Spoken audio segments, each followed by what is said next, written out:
Hello everybody, welcome back to TechTube. I hope you all are doing great. So in today's episode, I am back with another tutorial video of how you can find missing about tab in YouTube channel. So to get started, go ahead and open up YouTube.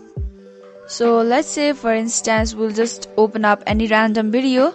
I'll just open this. The about option is used to be near the playlist and in middle of the playlist and community option. So basically what YouTube did is it basically updated its feature and the feature is not available right now. So where we can find this is, you can see the little arrow sign right there. Go ahead and tap on it.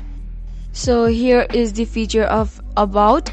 It shows you the date that you joined the channel, joined the YouTube, and it shows you how many views the channel has got, the Facebook link, Instagram link, and every information about the channel that the person has uploaded on their channel. So that's all guys. If you found the video to be helpful and informative, go ahead and subscribe to our channel and also press the notification bell for more updates.